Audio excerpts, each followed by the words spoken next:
சென்னை சில்க்ஸின் பெருமை மிகு ஆடி சேல். தரமான ஆடி, பெருமை மிகு ஆடி.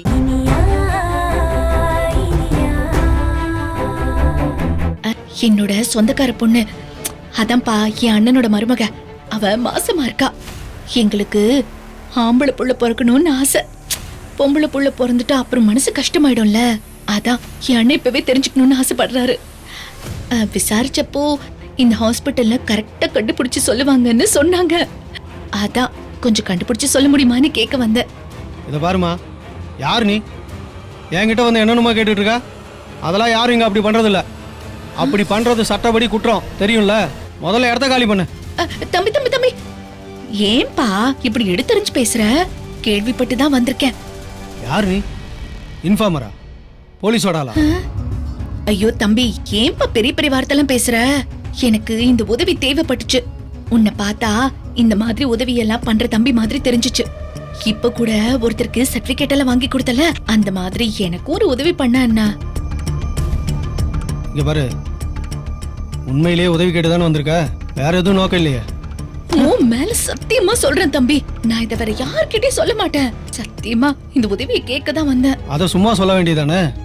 அதுக்கு எதுக்கு தலையில அடிச்சு மண்டையை உடைக்கிற? நீ சொல்ற வேலையை செய்யலாம், ஆனா அது கொஞ்சம் பணம் செலவாகுமே. பணம் தானப்பா, அதெல்லாம் கொடுத்துடலாம். என்ன, ஒரு 5000 ரூபாய் ஆகுமா? ஆளையும் மூஞ்சியும் பாரு. முதல்ல இடத்த காலி பண்ணு. ஏய் தம்பி தம்பி தம்பி, என்னப்பா ஏன் இப்படி புசுக்கு புசுக்குன்னு கோவப்படுற? அப்புறம் எவ்வளவு பெரிய வேலை இது? வெறும் 5000 ரூபாய் தராங்கற? மாட்டினா நான் மட்டும் உள்ள போகாம டாக்டரையும் உள்ள தூக்கி வச்சு ஹாஸ்பிட்டலுக்கு சீல் வச்சிருவாங்க, தெரியுமா? அப்ப எவ்வளவுதான்ப்பா வேணுங்கிற? டாக்டருக்கு 25000 ரூபாய், எனக்கு 5000 ரூபாய், மொத்தம் 30000 ரூபாய் கொடுத்துரு. வேலையை கச்சிதமா முடிச்சு தரேன். சரி சரி, கேக்குற பணத்தை கொடுத்துடலாம். ஆனா ரிசல்ட் சரியா இருக்கும்ல? அதெல்லாம் பக்காவா இருக்குமா. மாசத்துக்கு 10 கேஸ் மேல பண்ணிட்டு இருக்கோம். தப்பா பண்ணி கொடுத்துருந்தா இந்நேரம் பிரச்சனையா இருக்காது. அப்படின்னா ரொம்ப சந்தோஷம் தம்பி. பொண்ண நாளைக்கு காலையில கூட்டிட்டு வந்துட்டுமா? கூட்டிட்டு வா. வரதுக்கு முன்னாடி ஒரு ஃபோன் மட்டும் பண்ணிட்டு வா. அப்பதான் நான் டாக்டர் கிட்ட சொல்லி ரெடி பண்ணி வைக்க முடியும். சரி சரி சரி.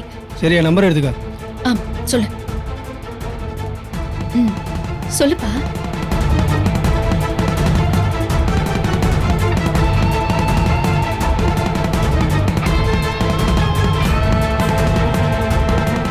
உன் பேரு? பாலு. பாலு.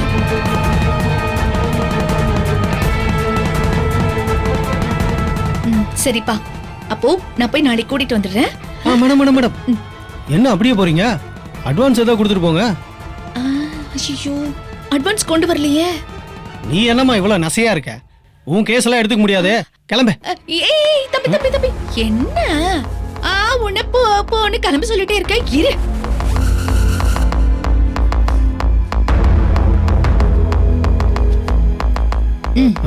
இதுல எவ்வளவு இருக்கு?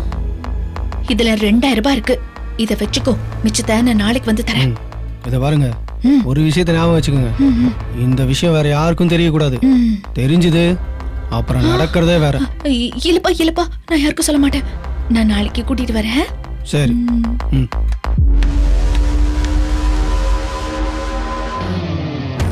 யாழினி, குழந்தை வயித்துல இருக்கு இல்லன்னு கண்ணாம்பூச்சி ஆட்டம் காமிச்சிட்டு இருக்கல்ல, நாளைக்கு வைக்கிற உனக்கு வேட்டு என் அண்ணனுக்கு ஆனா பொண்ணான்னு தெரியணும். எனக்கு குழந்தை வயித்துல இருக்கா இல்லையான்னு தெரியணும்.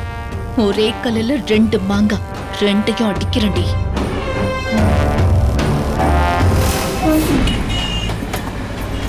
மாமா, கைய விடுங்க மாமா, ப்ளீஸ் மாமா.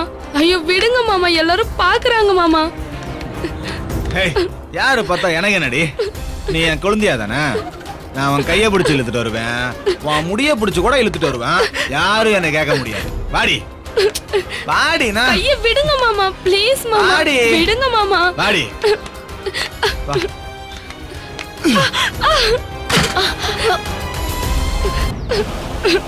திவ்யா, என்னடி ஆச்சு? யோ, கொஞ்சமாவது அறிவு இருக்காயா உனக்கு? வயசுக்கு வந்த பொண்ணை இப்படி பிடிச்சு தள்ளி விடுற? உனக்கு புத்தி கித்தி கெட்டு போச்சா என்ன? ஏய், வாய் அதிகமா பேசுன, வாயிலேயே மிதிப்பேன். என்ன பண்ணான்னு கேளுவான் தங்கச்சிய. கேள்றி. என்னடி, என்னாச்சு? அக்கா இன்னைக்கு மேக்ஸ் எக்ஸாம்க்கா. மேக்ஸ் எக்ஸாம் நல்லா பண்ணிருக்கேன்னு இனியா அக்கா கிட்ட சொன்னேங்க்கா. அவங்க கிட்ட கொஷின் பேப்பர் டிஸ்கஸ் பண்ணலான்னு அவங்க வீட்டுக்கு போனேங்க்கா.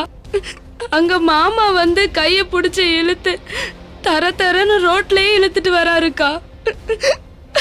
ஏயா அவ அங்க போய் டியூஷன் படிக்கிறா, அங்க போய் கொஸ்டினை சரி பார்த்துட்டு வந்திருக்கா. இதுக்கு எதுக்கே நீ சண்டை போட்டு இழுத்துட்டு வர? ஏய் இந்த வேலையெல்லாம் இங்க நடக்காது. இந்த பரீட்சை முடியற வரைக்கும் தான் அவங்க சங்காத்தம். அதுக்கப்புறம் அந்த வீட்டு வாசப்படியே கூட நீ மிதிக்க கூடாது, பாத்துக்க. மாமா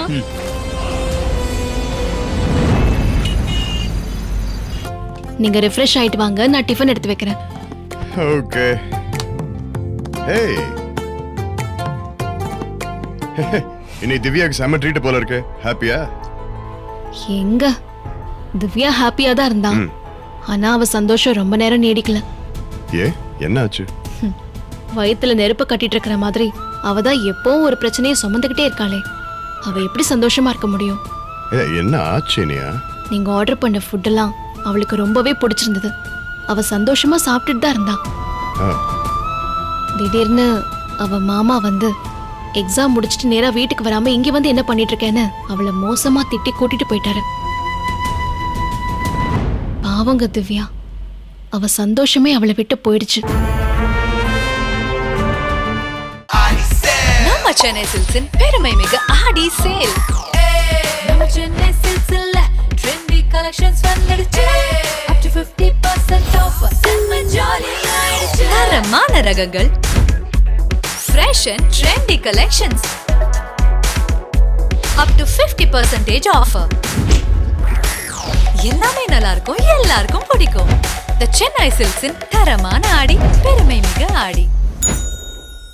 Saregama TV shows Tamil YouTube சேனல்ல லைக் பண்ணுங்க, கமெண்ட் பண்ணுங்க, ஷேர் பண்ணுங்க, சப்ஸ்கிரைப் பண்ணுங்க.